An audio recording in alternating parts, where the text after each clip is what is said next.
Real happiness is to embrace our unhappiness. Real courage is to honor our limitations and weaknesses. Real acceptance is to accept life as it is. Real vision is to see light hidden within the darkness. Real adventure is to explore meaning in the meaninglessness of life. The most scenic highway is that which takes us within ourselves. The real connection is the connection with ourselves. The real unfolding is unfolding of our true essence and being.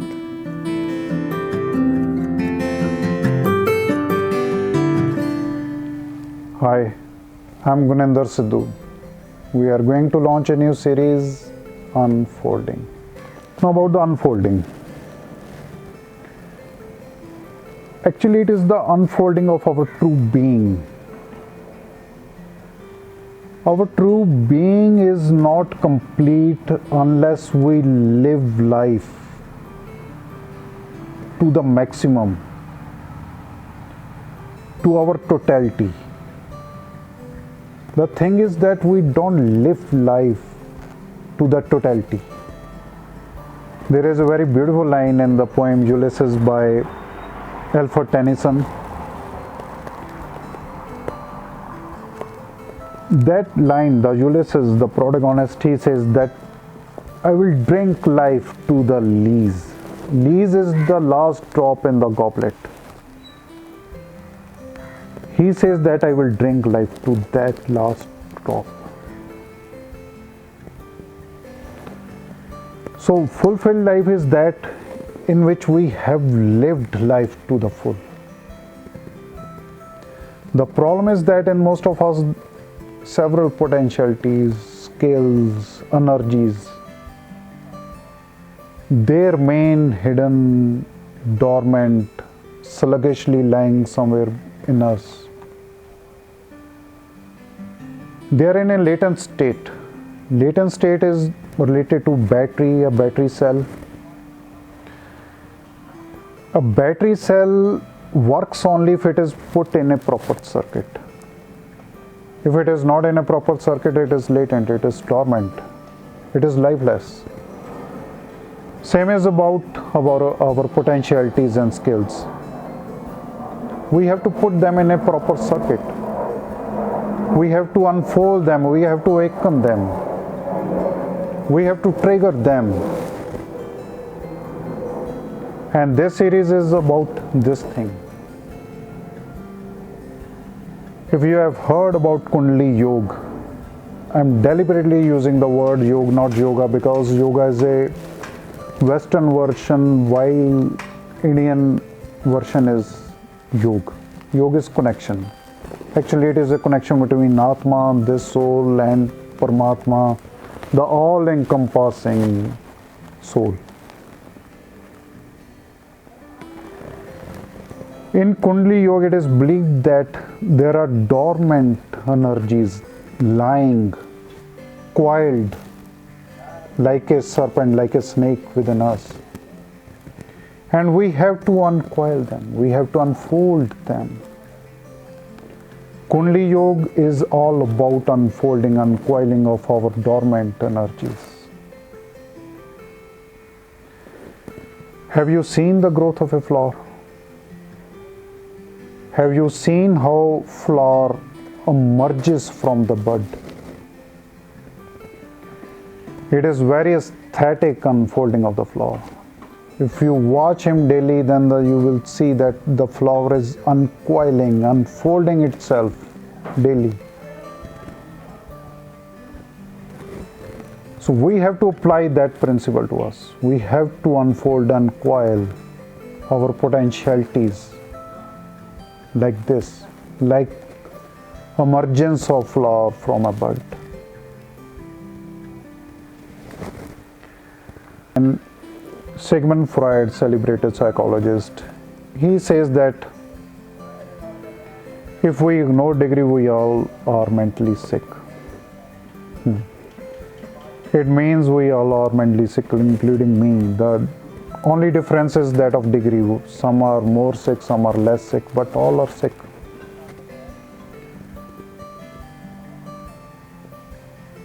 And it is also written somewhere about Sigmund Freud that the first patient of Sigmund Freud was he himself. He developed the theory of psychology and psychoanalysis by trying to cure himself. And we have to do the same thing. Actually, the need is to cure ourselves. The need is to unfold ourselves. Why it is required, why it is relevant, why it is significant? Because I see that we are engulfed, we are surrounded by several mental sicknesses. Stress, depression, they have become like an epidemic. And they get manifested in several physical ailments, several physical diseases like blood pressure, diabetes, even cancer. But we are not curing the core. Core is our being, our mind. We are bombarding our body with the medicines, with the chemicals, which is enhancing the complexities. It is increasing the complications. So the need is to cure the core. Core is our being. These ailments are being germinated from our being. But unfortunately, there is no system, there is no talk to cure our being. That is why we are going to launch this series. It is a kind of a spiritual engineering to explore ourselves, to correct ourselves, to cure ourselves.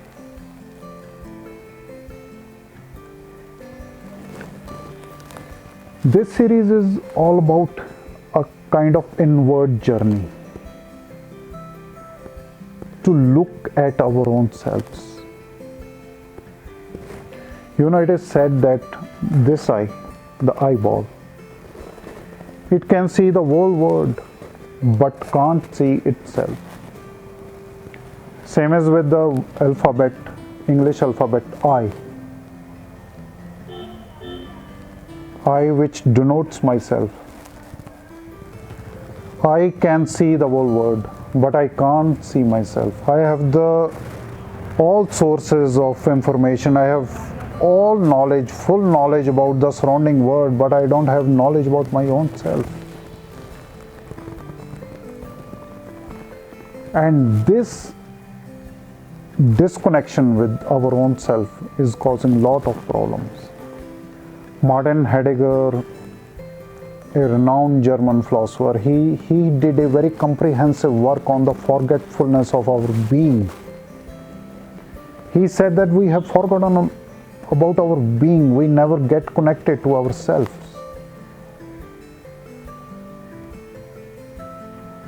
So we need to have a connection with ourselves. We need to have network with our own selves.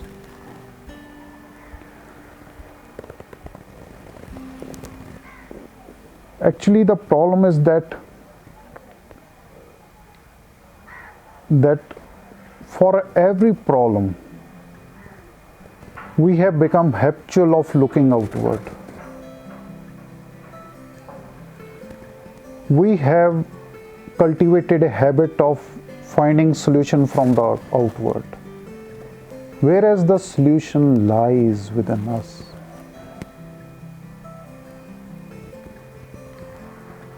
How? If there are hidden potentialities, if there are hidden skills, if there are hidden energies lying within us, then who is withholding them? Who is imprisoning them?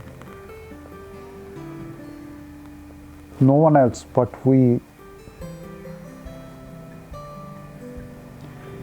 Here I remember one beautiful spiritual song from a Hindi blockbuster, Rockstar.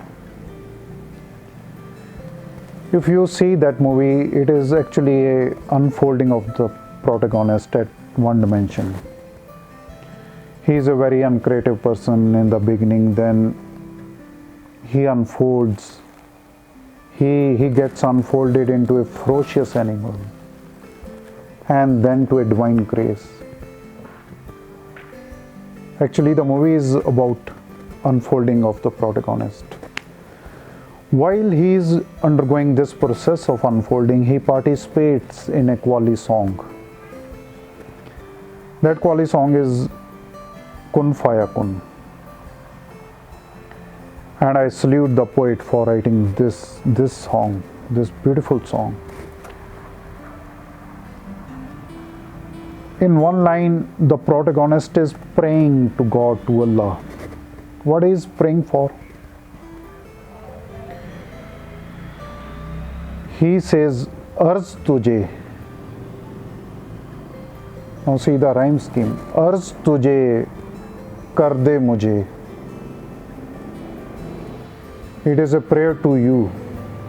What? Arz tujhe, kar de mujhe, mujhse hi reha. What is the prayer? Please liberate me from myself.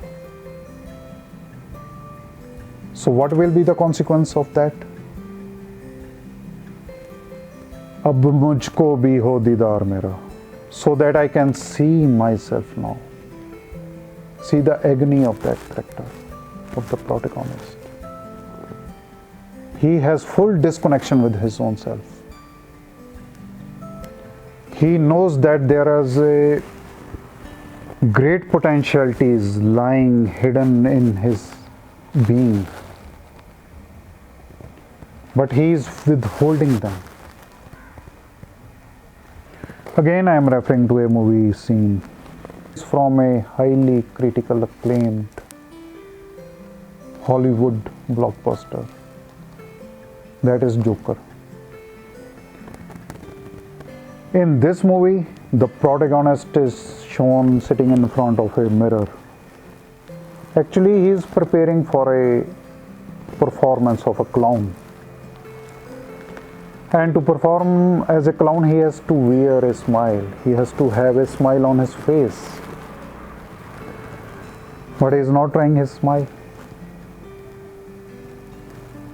Actually, he is not getting his smile on his face. He is trying hard. He is trying hard to get a smile on his face. And ultimately, he stretches his lips to get a smile on his face. And while stretching his lips, a tear appears in his eye. That is the beauty of the story. That he gets a tear while trying to smile. I have seen in lot many of parties and social function, people wear smile like a makeup. Their smile is not from the depths of their being, but is confined to their lips. Their eyes are not smiling, their face is not smiling, only the lip is smiling. And this is not a very healthy scenario. But at the same time, I want to add this thing that if there are tears inside you, if there is suffering inside you, then don't get upset, because it is part of life. Rather, tears and sufferings, they make us strong. The thing is that when tears appear or when suffering comes, we do not understand their true value. We start hating these things. And instead of coming out of it, instead of transcending our sufferings, we remain in deeply rooted in them. We have to come out of them. There is nothing wrong to have tears in eyes and suffering inside us. Because first of all, it means we are alive. Because dead bodies don't get tears, dead bodies don't get suffering. Anwar Masood, he is a hilarious poet from Pakistan. He says in his own language, he defines laughter. Very interestingly, see what is his definition of laughter. He says, कह कहा उसे कहते हैं कि जिसे आप निचोड़ें तो आंसू टपकें. It means the laughter is that if we squeeze that laughter, then tears appear. So the tears, suffering, these are the foundations of true and real laughter. Only the very strong person who has gone through the sufferings can have the real soulful laughter. And I refer one beautiful song. The song is Zindagi Ki Na Toote Ladi, from quite an old movie, Kranti. In that song, one beautiful line appears. That is, उन आँखों का हंसना भी क्या जिन आँखों में पानी ना हो. What is the value? What is the significance of that laughter in which there are no tears? What is the laughter of those eyes which do not have tears? And after that it is said, आंसू हैं खुशी की लड़ी. It means laughter and suffering, laughter and tears. They are connected by the same thread. आंसू है खुशी की लड़ी. So if there are sufferings, if there are tears, then don't get bothered. It is a phase of life, it will pass by. Taoism, a great philosophy of ancient Chinese people, it says no storm lasts forever. It means every storm, whether it is of outside world or within us, it will pass. Let it pass.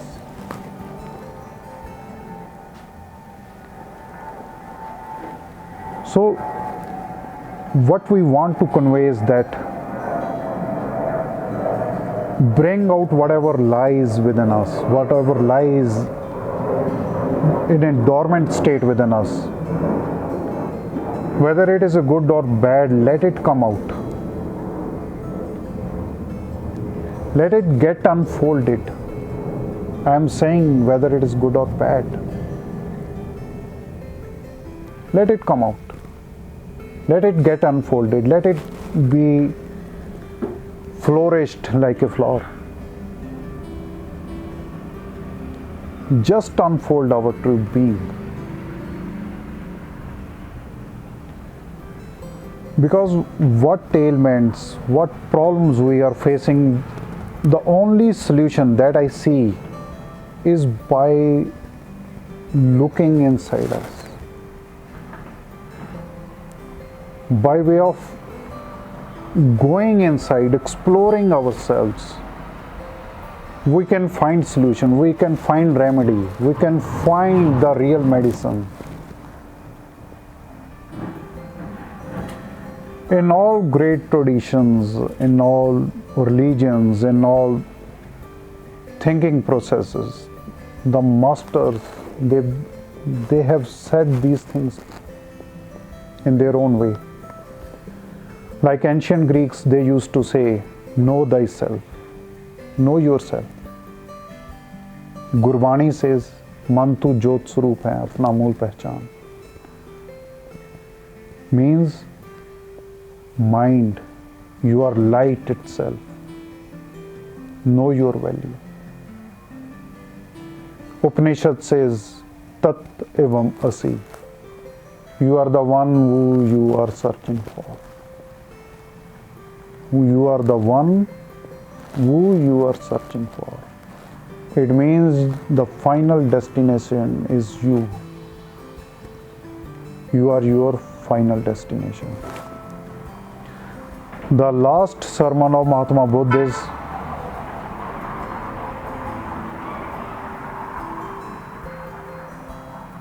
Apo Dipo Bhavo. Be your own light. So the need is that we should become our own light. We should value ourselves. We should find ourselves. We should get connected to ourselves. And when we do this thing, when we unfold, when we awaken ourselves, then our life will be very light and meaningful.